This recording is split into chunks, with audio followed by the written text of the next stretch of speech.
Ambassador Park Min-ho looked out at the stars through the massive windows of Unity Station. The celebration was in full swing around him. Diplomats from dozens of alien worlds filled the grand hall, their strange voices mixing together in what sounded almost like music.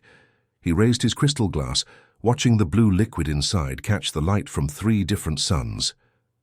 50 years, he whispered to himself. 50 years since humans first shook hands with beings from other worlds. 50 years of peace, trade, and friendship that had lifted humanity from a single planet to citizens of the galaxy. Kim Yuna hurried over to him, her tablet glowing with the final treaty documents. She was young for a diplomatic aide, but sharp as a laser cutter. "Ambassador, they're ready for the signing ceremony," she said, tucking a strand of black hair behind her ear. "I've checked every clause 3 times. Everything looks perfect." Min-ho nodded and straightened his formal jacket. The fabric was made from silk produced on Earth, but woven with threads that sparkled like starlight, a gift from their Altarian allies. It was a symbol of how far they'd come together. The council representatives gathered around the ceremonial table. There was Veltar from the crystal cities of Kepler Prime, his body shimmering like living diamond. Next to him stood Ambassador Quinn from the Water Worlds, her gills fluttering gently in the station's humid air. The tall, graceful Zenthari delegate moved like flowing wind, while the rock-like granite lords communicated through deep, rumbling tones that vibrated through the floor. "Today marks not just an anniversary but a promise," Veltar announced in his musical voice. "Humanity has proven itself a valuable member of our galactic family. Your innovations have revolutionized our medicine. Your art has enriched our cultures. Your warriors have stood beside ours to protect the innocent." The other delegates murmured their agreement. Kim Yuna smiled proudly. She had grown up hearing stories of the early days when humans were seen as primitive newcomers. Now they were respected partners. But in the shadows between the stars, things were not as they seemed. Deep in a secure communication chamber aboard a cloaked vessel, other voices whispered in the darkness. The same aliens who smiled and praised humanity were making very different plans. They spoke of resources, of territories that humans occupied, of technologies they wanted to claim for themselves.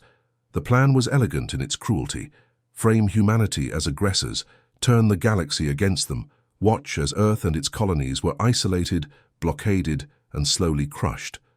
Then divide the spoils among the true powers of the galaxy.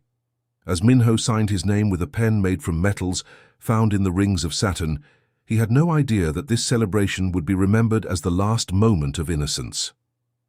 The last time humans trusted completely. The last time they believed that the stars held only friends. The treaty was signed. The trap was set. And somewhere in the depths of space, humanity's real test was about to begin. Captain Lee Ji-won was drinking her morning coffee when the alarms started screaming. The bridge of the rescue vessel New Seoul erupted into chaos as red warning lights bathed everything in crimson. Her hands trembled as she set down the mug, coffee spilling across the metal table. "Captain, we're receiving multiple distress signals," shouted her communications officer, Choi Do-yeon. His face was pale as data streamed across his screens. Colony ships in the Kepler system, the mining stations at Proxima, and the agricultural settlements near Wolf 359. They're all under attack. Ji-won's heart sank. Those weren't military targets, they were families, farmers, miners, teachers, children who had never seen Earth. Who's attacking them? Pirates? Rogue militias? "Unknown ships, Captain. The signatures don't match anything. In our database." Do-hyun's fingers flew over his console, trying to make sense of the chaos. "Wait, I'm picking up something else. Encrypted military channels." The main screen flickered to life, showing the destruction across 3 star systems. Colony ships that had taken decades to build were burning in space. The Harmony, a massive agricultural vessel carrying 20,000 people, broke apart as Ji-won watched. Each piece that spun away into the void represented hundreds of lives lost. "Captain, you need to hear this," Do-hyun whispered, his headset pressed tight against his ear. "I've broken through their encryption. It's Council military frequencies." Ji-won felt ice form in her stomach. "That's impossible. The Council are our allies." Do-hyun played the transmission through the bridge speakers. The voice was cold, mechanical, translated from an alien language. Phase 1 complete. Human colonies destroyed as planned. Survivors eliminated. Prepare Phase 2 propaganda broadcasts. Make it look like human aggression against peaceful traders, the Fars. Bridge fell silent except for the hum of the ship's engines. Ji-won gripped the arms of her captain's chair so hard her knuckles turned white. 50 years of friendship. 50 years of trust. All of it had been a lie. "There's more, Captain," Do-hyun continued, his voice barely above a whisper. "Orders to plant evidence on the wreckage. Weapons signatures that will trace back to Earth military. They're framing us." Another transmission crackled through. "Council. Command to strike Fleet Beta. Ensure no human witnesses survive. The galaxy must believe they fired first." Ji-won closed her eyes, trying to process the betrayal. The same aliens who had shaken hands with Ambassador Park, who had shared meals with human diplomats, who had praised their contributions to galactic civilization, had just murdered thousands of innocent people. And they were going to blame humanity for it. "Captain, what are your order?" asked her tactical officer. Ji-won opened her eyes, and something hard had settled in them. "Record everything. Every transmission, every piece of evidence. The galaxy needs to know the truth." She paused, watching another colony ship die on the screen. "And send a coded message to Earth Command. Tell them the Council has just declared war on humanity. They just don't know it yet." The trap had been sprung. The betrayal was complete, but the Council had made one critical mistake. They had underestimated what humans do when their backs are against the wall. Director Song Hana stood in the command center beneath the Swiss Alps, watching as the galaxy abandoned humanity. The massive holographic display showed Earth surrounded by red warning zones. Every trade route that had brought prosperity for 50 years was now blocked by alien warships. "Director, the last merchant vessel just turned back at the Jupiter." "Checkpoint," reported her aide, wiping sweat from his forehead. "The Altarian captain said his government would confiscate his ship if he delivered food supplies to Earth." Hana's jaw tightened. The Altarians had been humanity's closest friends. Their children had attended the same schools. Their families had shared holiday celebrations. Now they wouldn't even sell them basic food. Commander Kang Tae-hyun burst through the blast doors, his uniform torn and his face grim. He had barely escaped from a diplomatic mission that had gone horribly wrong. "Director, it's worse than we thought. They're hunting us." "Explain," Hana said, though she dreaded the answer. "I was aboard the trade station at Vega when the news broke. Council propaganda channels are broadcasting footage of the colony attacks, but they've edited it. They're showing our rescue ships arriving after the attacks and claiming we did the killing." Tae-hyun pulled up a hologram from his personal device. "Look at this." The doctored footage was convincing. Human ships appeared to be firing on helpless civilians. The rescue attempts looked like follow-up attacks. Even Hana, who knew the truth, could see how the galaxy might believe it. "They arrested every human on the station," Tae-hyun continued. "Called us war criminals. I only escaped because Captain Kim created a distraction. She didn't make it out." Hana felt the weight of command pressing down on her shoulders. 3 billion people on Earth, and millions more in the colonies that hadn't been destroyed yet. All of them now marked as enemies by every civilized world in the galaxy. What about our diplomatic channels? Surely someone will listen to reason. Dead. "Silence, Director. The Council has issued a proclamation. Any world that helps humanity will be considered an enemy of galactic peace. They're offering rewards for information about human hideouts." The communications officer looked up from his station, his face pale. "Director, I'm receiving reports from all sectors. The merchant ship Rising Sun was destroyed at the Centauri Gate. The research vessel Discovery was boarded and her crew imprisoned. Even the hospital ship Hope was turned away from a plague outbreak on Kepler Prime." Hana walked to the main display, watching the red zones expand around Earth like a spreading infection. The blockade was perfect. No food shipments from the agricultural worlds, no medical supplies from the pharmaceutical planets, no raw materials from the mining systems. Earth's population would start feeling the effects within months. "They want us to starve," she said quietly. "They want us to beg for mercy so they can parade us around as the galaxy's greatest villains." Tae-hyun joined her at the display. "Director, there's something else. Our deep space monitoring stations have gone dark, all of them. Either they've been destroyed or—" He paused, choosing his words carefully. "Or someone is activating protocols we don't know about." Hannah nodded slowly. The council thought they had cornered a wounded animal. They had no idea that humanity had been preparing for this day since the moment they first looked up at the stars. The isolation was complete, but it was also exactly what they needed. "Let them think we're helpless," she whispered. "Let them celebrate their victory. They're about to learn that when you trap a human, you better make sure the cage can hold." Intelligence analyst Yoon Subin rubbed her tired eyes and stared at the data streams flowing across her monitors. She had been working for 18 hours straight, trying to track the fate of human vessels caught outside Earth's protective sphere when the blockade began. What she was seeing made no sense. "This can't be right," she muttered, pulling up another sensor log. The cargo ship Morning Star had been detected approaching the Rigel system 3 days ago. Council patrol ships had moved to intercept it. Then, nothing. Both the human ship and the alien patrols had simply vanished from every sensor in the system. Her colleague at the next workstation looked over. "Problem with the equipment?" "I don't think so." Subin highlighted another incident on her screen. "Look at this. The research vessel Curiosity was cornered near the Arcturus Gate. 6 Council warships surrounded it. According to the logs, they opened fire. But then all 7 ships disappeared from tracking. No debris, no distress signals, no radiation signatures. Just gone." Agent Lim Junho walked into the intelligence center, carrying a steaming cup of instant coffee. His security clearance was higher than most people in the room, but even he looked confused as he studied Subin's data. "Show me the pattern," he said, pulling up a chair beside her. Subin projected the galaxy map onto the main wall display. Red dots marked where human ships had vanished.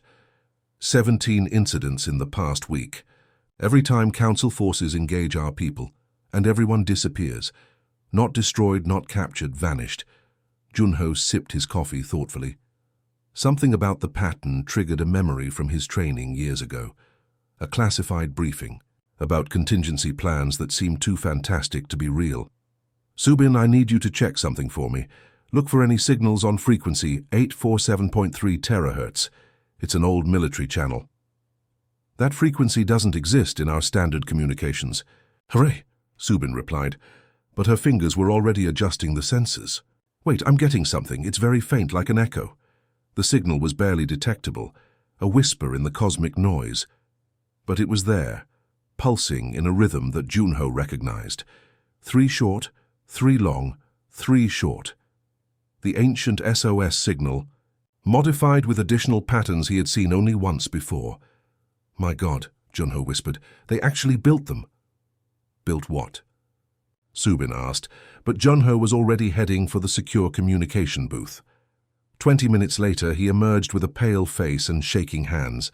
He had called in every favor, used every code word, and accessed files that technically didn't exist. The truth was both terrifying and magnificent. "Subin, what I'm about to tell you cannot leave this room," he began. 50 years ago, when humanity first met the Council, we weren't as naive as everyone thought. We had contingency plans, shadow, fleets, technologies we kept hidden." He pulled up a classified schematic on her screen. "Stealth ships that can bend space around them. Weapons that work on principles the Council has never seen. Entire military installations built in the empty space between stars." Subin's eyes widened as she understood. "The missing ships. They're not destroyed." "They're being rescued," Junho confirmed. "And the Council forces that try to stop them are being captured or eliminated so quietly that no one even knows they're gone. Humanity isn't helpless, Subin. We've been playing a very long game." The whispers in the dark were humanity's hidden strength, finally stirring to life. Admiral Varthek's 4 eyes studied the holographic reports floating around his command chair. As one of the Council's most experienced military leaders, he had seen every type of warfare the galaxy had to offer. But this made no sense. "Admiral, another patrol has gone missing," reported his aide, a nervous young Zenthari whose skin kept shifting from blue to purple with anxiety. The destroyer Righteous. Fury and her escort ships were investigating strange readings near the Vega system. That was 6 hours ago. Varthek's crystalline features hardened. Show me the sensor logs. The main display lit up with tracking data from the missing patrol. Everything appeared normal until 1432 Galactic Standard Time. The 3 Council ships were moving in standard formation when their signals simply stopped. Not destroyed, not damaged, just gone. What were these strange readings they were investigating? Varthek asked. That's the problem, Admiral. There were no readings.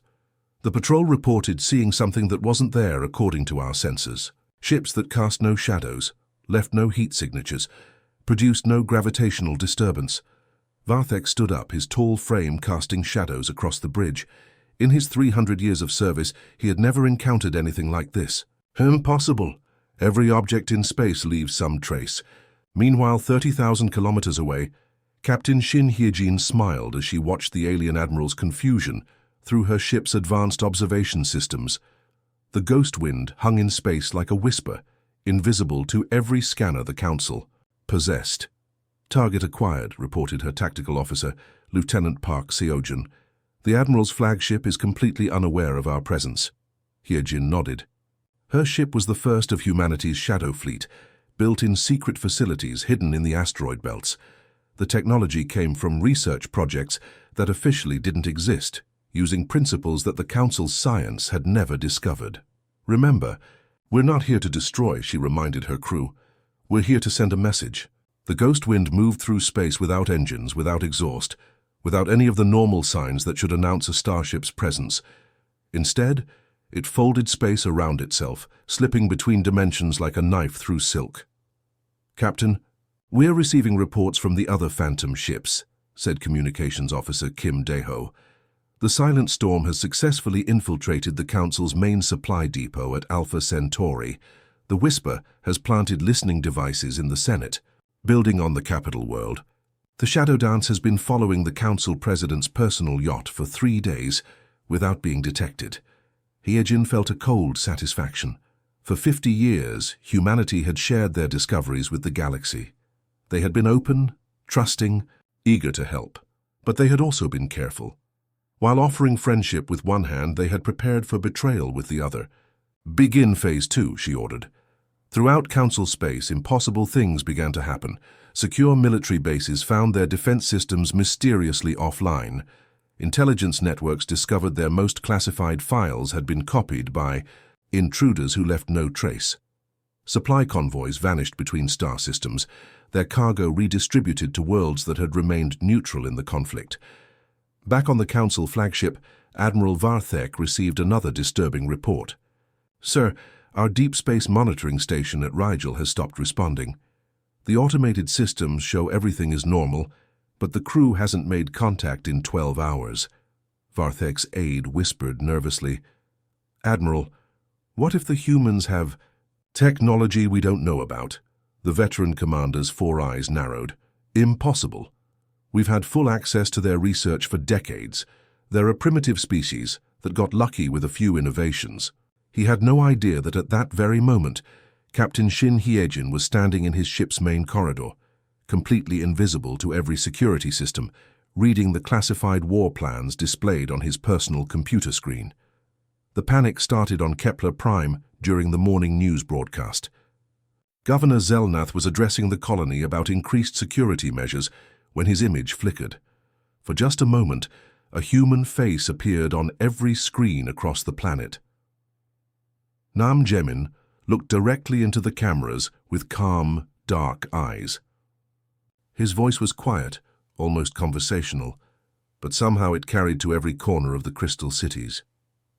You taught us that trust is weakness, he said simply. Now learn what humans do with that lesson. The transmission lasted only 5 seconds before the regular broadcast returned. But those 5 seconds changed everything. Governor Zelnath tried to maintain control. Citizens, please remain calm. This was obviously a technical malfunction. Human terrorists cannot possibly... His words were cut off as every communication device on the planet simultaneously whispered the same message. Personal tablets, public announcement systems, even children's toys began speaking in human voices. We are closer than you think. We are watching. We remember. On the mining world of Titan's Edge, Shift Supervisor Korth was deep underground when the lights went out. Emergency power kicked in, but instead of the usual amber glow, the tunnel filled with holographic words floating in the air. "You killed our children. We have not forgotten." The words weren't threatening exactly, but something about them made Korth's rock-like skin crawl with fear. How had humans penetrated a facility buried 5 kilometers below the surface? How had they bypassed security systems that were supposed to be impossible to hack? Similar incidents erupted across Council space like wildfire. On the water world of Aquatica, sea dwellers found human messages written in bioluminescent algae that spelled out warnings in their deepest ocean trenches. On the gas giant stations of Jupiter's Echo, workers discovered that their atmospheric processors had been reprogrammed to create cloud formations that looked like human faces. The Council's communication networks became unreliable overnight. Official messages would be interrupted by whispered voices, speaking in perfect alien languages. "Your leaders lied to you about us. Ask them what really happened to our colonies." Nam Jamin and his infiltration teams moved like shadows through the galaxy. They weren't soldiers in the traditional sense. They were psychologists, engineers, artists who had spent years studying alien cultures. They knew exactly what would frighten each species most. For the Zenthari, who valued privacy above all else, they left evidence that their most personal secrets were being watched. For the crystalline beings of Kepler Prime, who feared chaos, they created perfectly timed disruptions that seemed random but followed hidden patterns. For the aquatic races, they demonstrated that even the deepest waters offered no safety from human reach. The most terrifying part wasn't the technology or the infiltration, it was the restraint. Every message, every demonstration could have been an attack that killed millions. Instead, they were warnings that proved humans could strike anywhere, anytime, but chose not to. Council Senator Vellamore found a human child's drawing on his desk one morning. It showed stick figures of his family playing in his private garden, a place that was supposed to be completely secure. At the bottom in crayon were the words, "We know where you live. We know where everyone lives." The fear spread faster than any weapon could have. Council worlds began demanding answers from their leaders. If humans were so primitive, how were they doing the impossible? If they were really the aggressors, why weren't they killing anyone? The whispers had become a roar of doubt that no amount of propaganda could silence.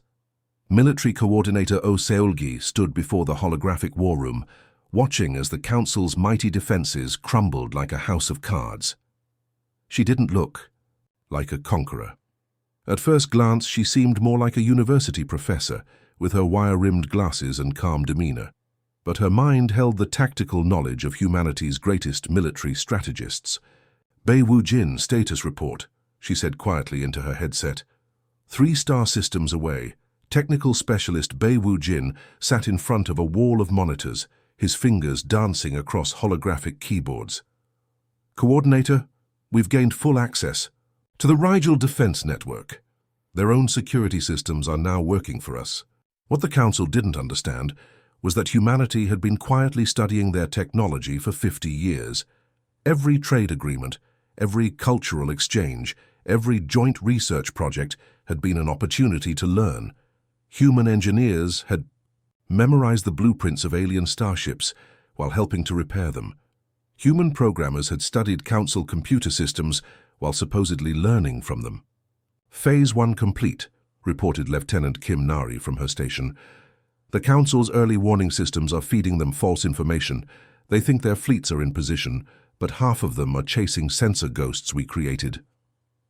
Sergi nodded. The beauty of their strategy wasn't in destroying the Council's military, it was in making their own technology betray them. Wu Jin, begin Phase 2.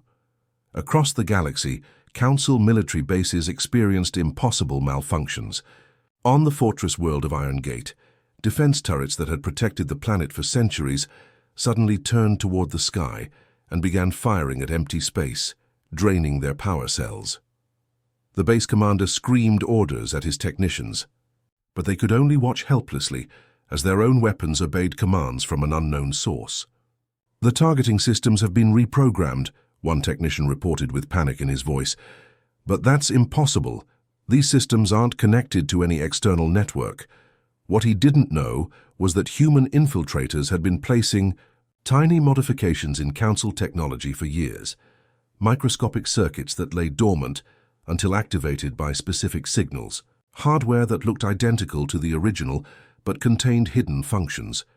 At the Council's main naval base, Admiral Varthek watched in horror as his pride and joy, the massive battleship Eternal Victory, powered down its weapons and opened its docking bays. "What's happening?" he demanded.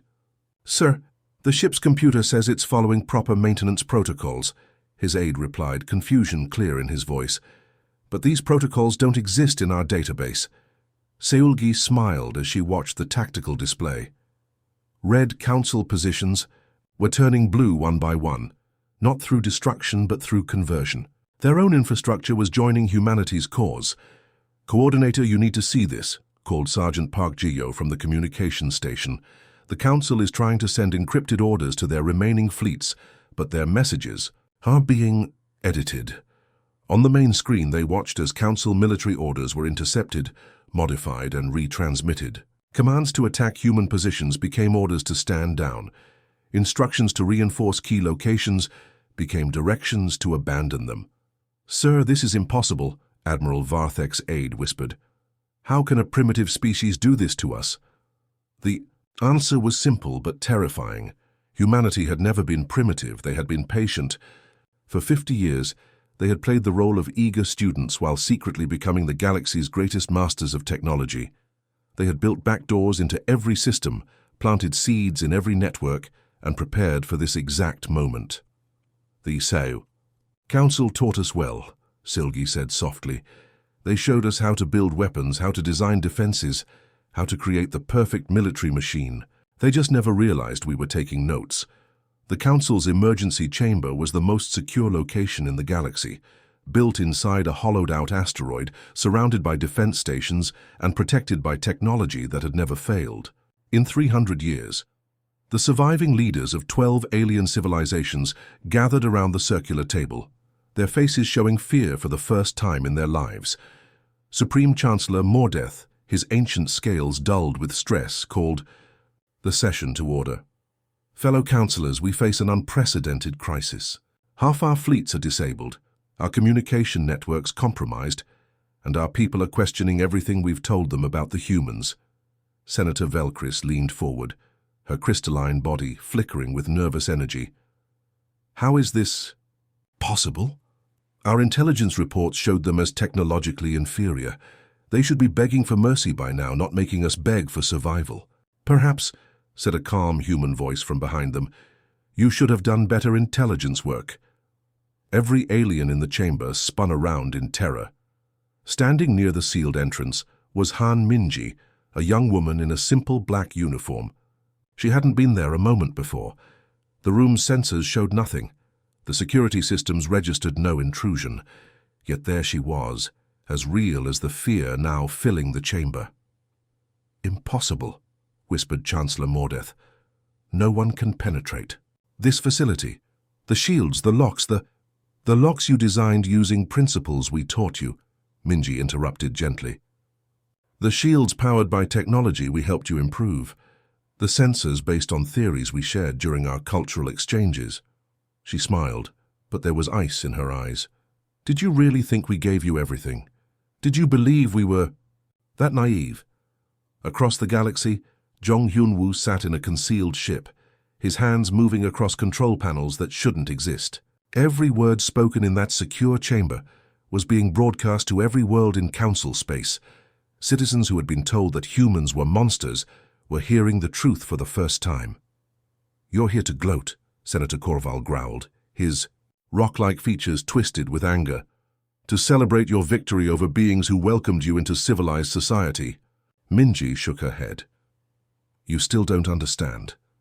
We could have ended this war on the first day. Do you know how many of your worlds we could have cracked like eggs? How many of your fleets we could have turned to dust? How many of your leaders we could have eliminated without anyone knowing we were there?" The silence in the chamber was deafening. Every human colony you destroyed, every innocent life you took, every lie you spread about us, we could have repaid 10 times over. But we didn't. Minji's voice remained steady, but sadness crept into it. Because we still believed that somewhere, inside your hearts, you remembered what friendship meant. Chancellor Mordeth's voice cracked. What do you want from us? The same thing we've always wanted. Peace, truth, justice for the families you murdered. Minji stepped closer to the table. You will publicly confess to orchestrating the attacks on our colonies.